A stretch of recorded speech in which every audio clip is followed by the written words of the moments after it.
दोस्तों, फिल्म की पहले सीन में हम देखते हैं कि एक लड़की जो अपने घर के स्विमिंग पूल में अपने बीमार भाई की गुम हुई बोट को देखती है और अपने बिस्तर पर लेटे हुए बीमार भाई से कहती है कि मैं उस बोट को तुम्हारे लिए लाने जा रही हूँ।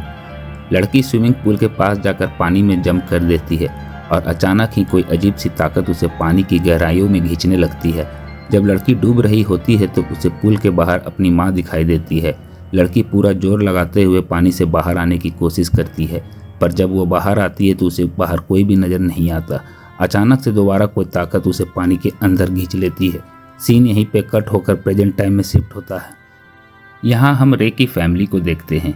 ये लोग रहने के लिए एक स्विमिंग पूल वाला घर ढूंढ रहे थे जहाँ रे का अच्छे से इलाज हो सके, क्योंकि किसी एक्सीडेंट की वजह से रे का सेंट्रल नर्वस सिस्टम डैमेज हो गया था और बीमारी की वजह से उसे टीम से निकाल दिया गया था।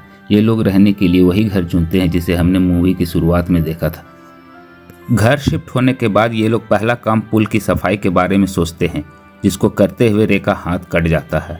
फिर ये लोग कुछ प्रोफेशनल लोगों को पुल की सफाई के लिए बुलाते हैं। इस पुल का वाटर सोर्स अंडरग्राउंड था। पुल में इन्हें खुद पानी नहीं डालना पड़ता था। नेचुरली ज़मीन के नीचे से पानी इस पुल के अंदर आता था। पुल अब दोबारा से तैयार था। फैमिली बहुत ज़्यादा खुश थी। ये लोग पुल के अंदर जंप कर देते हैं और सभी स्विमिंग का मज़ा लेते हैं। रात में रे की वाइफ दोबारा स्विमिंग के लिए जाती है। उसे भी स्विमिंग करते हुए पुल के बाहर रे खड़ा नज़र आता है, लेकिन जब वो बाहर आती है तो उसे कोई भी नज़र नहीं आता। इन सब चीज़ों से वो बहुत ज़्यादा घबरा जाती है और घर के अंदर चली जाती है। अब अगले सीन में हम उस बिल्ली को देखते हैं और साथ में उस बोट को भी दिखाया जाता है जो हमने फिल्म की शुरुआत में देखा था। अगले दिन सबको पुल के अंदर इनके बिल्ली का कॉलर मिला। इनकी बिल्ली अब गायब हो चुकी थी। रे का बेटा इस बात से बहुत ज़्यादा उदास हो चुका था। उसकी माँ उसे कहती है कि उदास ना हो, हम इस पुल के ऊपर एक कवर लगा देंगे ताकि आगे से कभी ऐसा कुछ ना हो पाए। ही रे नोटिस करता है कि उसे कल स्विमिंग पूल में काम करते हुए जो कट लगा था उसमें बिल्कुल भी दर्द नहीं है। रे पट्टी खोल के देखता है तो कट बिल्कुल ठीक हो चुका था, ऐसे जैसे कभी कोई चोट लगी ही ना हो। रे को लगता है कि यह सब उस स्विमिंग पूल की वजह से हुआ है, इसलिए वो पुल में ज़्यादा से ज़्यादा वक्त गुजारने लगता है। जबकि दूसरी तरफ रे की वाइफ को पुल से जुड़े कुछ बुरे सपने आने लगते हैं। रे अगले दिन डॉक्टर के पास रेगुलर चेकअप के लिए जाता है तो डॉक्टर बताते हैं कि वह बहुत तेज़ी से रिकवर कर रहा है। दिखाया जाता है कि रे का बेटा स्विमिंग पूल के पास बैठा था जब अचानक स्विमिंग पूल के अंदर बहुत से कॉइन्स आने शुरू हो जाते हैं। उसे लगता है कि ये कॉइन्स शायद उसके डैड फेंक रहे हैं, जिन्हें वह जमा करना शुरू कर देता है और अचानक से उसे भी पानी के अंदर एक बच्ची दिखाई देती है। वही बच्ची जो मूवी की स्टार्ट में इस पूल में गायब हो गई थी। वो बच्ची स्विमिंग पूल के एक ड्रेन होल से मदद मांग रही होती है। इस ड्रेन के अंदर हाथ डालने पे पहले इस बच्चे को एक खिलौना मिलता है। जब वो इस खिलौने को बाहर निकालता है तो उसके ऊपर बहुत सारे बाल लगे हुए होते हैं। अचानक से वो बाल हाथों में तब्दील हो जाते हैं और हाथ उसे अपनी तरफ खींचने लग जाते हैं। बच्चा बहुत डर जाता है और वहाँ से बाहर निकल आता है। ये सारी बातें अपनी माँ को बताता है। उसकी माँ जब चेक करती है तो वहाँ कुछ भी नहीं होता। ये सब मिलकर अब रे की बेसबॉल प्रैक्टिस में जाते हैं, जहाँ खेलते हुए रे काफ़ी कमज़ोर महसूस कर रहा होता है। लेकिन फिर वो जब अपना पूरा फोकस लगाकर शॉट मारता है तो बॉल फट जाती है। सब लोग के साथ साथ वो भी खुद हैरान हो जाता है। रात में रे और उसकी वाइफ डिनर के लिए चले जाते हैं। ग्रे की बेटी अपने फ्रेंड को बुला लेती है। ये लोग जब स्विमिंग पूल में स्विमिंग कर रहे होते हैं तो अचानक उस बच्ची को पानी के अंदर भूत नज़र आता है, जिससे डर कर वो पूल से बाहर निकलने वाली थी, पर वही भूत उसे पानी के अंदर खींच लेता है। सिर्फ यही नहीं, यह भूत उसे स्विमिंग पूल के पानी की गहराइयों में ले जाता है। ये लड़की किसी तरह अपने आप को इससे बचाते हुए स्विमिंग पूल के बाहर निकल आती है।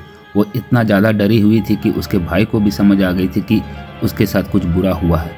वो लड़का अपनी बहन से कहता है कि मैं जानता हूँ कि ये पुल में कुछ न कुछ तो गड़बड़ है, हमें मॉम डैड को इस बारे में बताना चाहिए। लेकिन वो लड़की कहती है कि नहीं, तुम ऐसा कुछ नहीं करोगी, क्योंकि पुल ही है वो जो हमारे डैड को बहुत तेज़ी से ठीक कर रहा है और हमारी मॉम भी खुश रहने लगी है। इन दोनों को इस बात का यकीन तो था कि पुल भूतिया है, लेकिन वो इस बारे में अपने मैम डॉट को कुछ नहीं बताते हैं। अगले दिन ये लोग पूल पार्टी रखते हैं और रे ने जिनसे ये घर खरीदा था वो एजेंट भी आती है।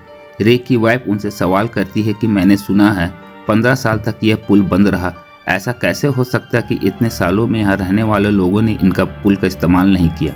एजेंट बताती है कि काफ़ी सालों पहले यहाँ पे एक लड़की डूब गई थी, जिसके बारे में लोगों ने गलत सलत बात करना शुरू कर दी। लोग इस घर को खरीदने से डरने लगे और फिर किसी ने इस पुल को चलाया ही नहीं। रे की वाइफ कहती है कि क्या उस बच्ची का नाम रविका तो नहीं था। एजेंट चौंक जाती है और कहती है तुम्हें इसके बारे में कैसे पता। ये नाम असल में पुल ने ही रे की वाइफ को बताया था। पूल पार्टी के दौरान सभी लोग एंजॉय कर रहे थे, जबकि ऊपर रे का बेटा कैमरे में इस पूल पार्टी को होने वाली हर हरकत पर नज़र रखे हुए था, क्योंकि वो नहीं चाहता था कि यहाँ पे कुछ बुरा हो जाए। रे जो कि इस वक्त एक बच्चे के साथ पानी के अंदर था, अचानक ही उसे पूल के अंदर काला साया नजर आता है, जो 1 सेकंड में ही रे के शरीर के अंदर घुस जाता है।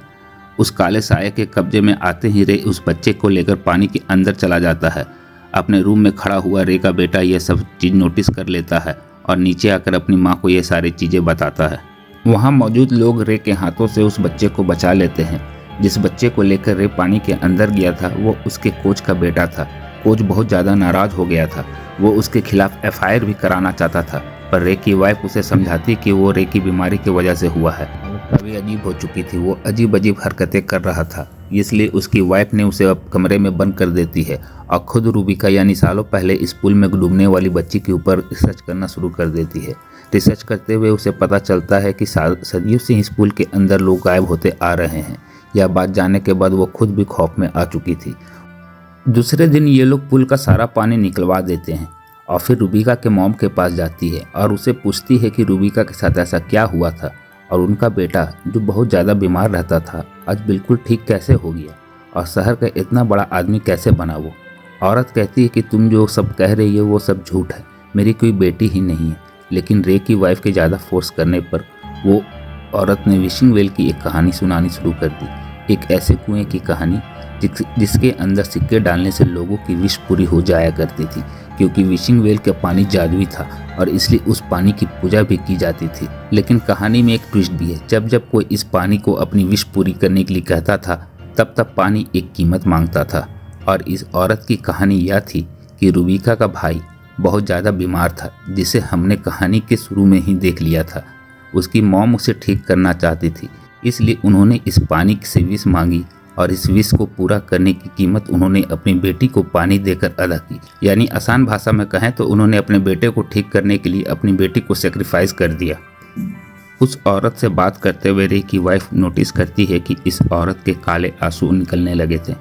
कोई चीज़ इसे अपने वश में कर रही थी और यहाँ का पानी भी अजीबोगरीब हरकत कर रहा था। सारी चीज़ों से डरकर वो यहाँ से चली जाती है। अब वो ये बात भी समझ चुकी थी कि उन्होंने यह पुल रे को ठीक करने के लिए भी भरा था।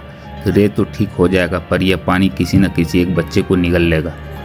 आने पर हम देखते हैं कि रे के दोनों बच्चे अपने पेरेंट्स को ढूंढ रहे होते हैं और तभी रे के बेटे को बाहर अपनी बिल्ली की आवाज़ आती है और जब वो चेक करने के लिए बाहर जाता है तो वह देखता है कि पुल दोबारा से पानी से भरा हुआ था। यह सब चीज़ें उसे परेशान करती है, क्योंकि वह जानता था कि उसकी माँ ने इस पुल को खाली कर दिया था। वो पुल को चेक करने के लिए आगे बढ़ता है और तभी उसे पुल के अंदर एक ट्यूब पर अपनी बिल्ली को बैठी नजर आती है, जिसे बचाने के लिए वो पुल के अंदर जंप कर देता है। तभी कोई चीज़ उसे पुल के अंदर खींच लेती है और पुल का कवर बंद होना शुरू हो जाता है। रे की बेटी जो यह सब देख रही थी वो अपने भाई को बचाने के लिए वहाँ जाती है और इतने में ही वहाँ पर रे की वाइफ आ जाती है और दोनों मिलकर पुल का कवर को वापस खोलने की कोशिश करने लगते हैं। और रे की वाइफ अपनी बेटी से मदद करने के लिए रे को बुलाने के लिए कहती है, पर अंदर रे को तो किसी शैतानी साया ने बुरी तरह से अपने वश में कर लिया था और इसलिए वो अपनी बेटी के ऊपर भी हमला कर देता है। यहाँ बाहर रे की वाइफ एक पाइप को अपने मुंह में डालते हुए पुल के अंदर जंप कर देती है ताकि वह अपने बेटे को बचा सके और इस पाइप के जरिए देर तक सांस ले सके। इस पुल के नीचे जाने पर उसका सामना गहरे पानी से होता है। यहाँ उसे अपना बेटा तो मिल जाता है, लेकिन साथ ही बहुत सारे भूत भी नजर आते हैं। इन सारे भूत मिलकर उसे डरा रहे थे, जिनसे बचकर वो बाहर आने की कोशिश करती है, पर उसे बाहर का रास्ता ही नहीं मिल रहा था। और तभी यहाँ पर रेबिका का रूह उसकी मदद करती है। वो एक कॉइन को पानी में गिराते हुए दिशा दिखलाती है, जिसकी डायरेक्शन में जाते हुए रे की वाइफ उस पुल से अपने बेटे को निकालकर बाहर ले आती है। लेकिन जब उसका बेटा बाहर आता है तो वो सांस नहीं ले रहा था। वह उसे बचाने की कोशिश में थी और तभी वहाँ पर रे आ जाता है और उससे कहता है कि तुम अपने बेटे को नहीं बचा पाओगी। ये कहते हुए अपनी वाइफ को गर्दन से पकड़कर हवा में उठा देता है। इससे पहले कि वो अपनी वाइफ को मार देता, पीछे से उसकी बेटी उसी के बेसबॉल बैट से उसके सिर पर मारती है। उसकी बेटी उसे होश में आने के लिए कहती है और तभी रे को अपनी फैमिली के साथ बिताए पल याद आने लगते हैं। तभी उसे उल्टी आती है और उसके अंदर मौजूद साया निकलकर पुल में घुस जाता है और पुल का सारा पानी को काला कर देता है। रे अब समझ चुका था कि किसी को तो पानी के अंदर जाकर अपनी कुर्बानी देनी होगी। वह अपनी फैमिली को बचाने के लिए खुद इस पानी के अंदर गिर जाता है और यह पानी उसे सेक्रीफाइस के तौर पर कबूल करके उसके बेटे को एक नई जिंदगी दे देता है।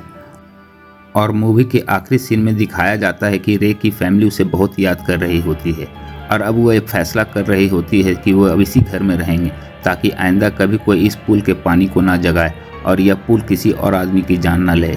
इसी के साथ यह कहानी यहाँ ख़त्म हो जाती है। आप देख रहे हैं पॉपकॉर्न मूवीज़ हिंदी। फिर मिलेंगे एक नए दिन एक नई स्टोरी के साथ। तब तक के लिए love you, tata, bye bye, जय हिंद।